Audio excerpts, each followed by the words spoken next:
एई 2 दिन तले गोटे न्यूज आसी कि आउ पेट्रोल मिलनी प्लास्टिक बोतल में जदि आपंकर पेट्रोल दरकार ताहले गाड़ी नहीं जाओ पेट्रोल पकई आण किंतु ए रूलटा आसला कौन पाई रूल आसवार रीजन होची बालेश्वर रे से जो कॉलेज रे जो कांडटा हैला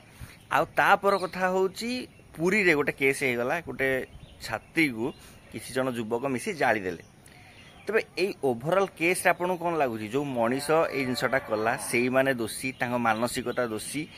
ना दोषी होची पेट्रोल कारण पेट्रोल ढला हला बोली से जळिले ना आउ तो एटा मु कहूनी एटा मे बी आम गवर्नमेंट ए जिनसटा चिंता करछि कि पेट्रोल मिलला बोल तो सेमान जल्ले ना किंतु जदि जनकर काहा मारिवार अछि कि जालिवार इंटेंशन अछि से काहे कि पेट्रोल पंप रु पेट्रोल आनियो गाड़ी रो तो इजीली बाहरी परियो ना ए जिनसटा जदि मु भाबी पारछि ताहाले आम गवर्नमेंट केमति भाबी पारलानी आ नेक्स्ट कथा होछि जदि जिनसटा बंद हे जाउछि प्लास्टिक बोतल पेट्रोल मिलिबनी जदि बंद हे जाउछि एमिति बहुत गाँ अछि जोठु पेट्रोल पंप रो दूरता मिनिमम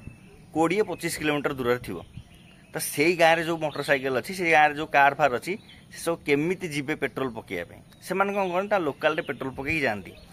इभन एमती अनेक एरिया अच्छी चिलिका हो कि बहुत एरिया पर्यटन एरिया अच्छी जो सब पेट्रोल एंड डीजेल चालित सब डंगा अच्छी से सब बर्तमान केमिति तेल पकेबे सब धरिकी आसिया पड़ो निजर पेट्रोल पंप को टेकी टाकी आने पड़ो ट्रक रे से लोड करके नहीं जावाक पड़ो गोटे रूल टे जो लागू होची तार लागू करिया पूर्व भाबिया पड़े कि कॉन्सिक्वेंस कौन हम किंतु मु बुझी पारुनी कि गोटे छोट छुआ भी चिंता करि परियो जे कौन आगू हम रिजल्ट गवर्नमेंट केमती चिंता करि पारलानी ताले पेट्रोल होची दोषी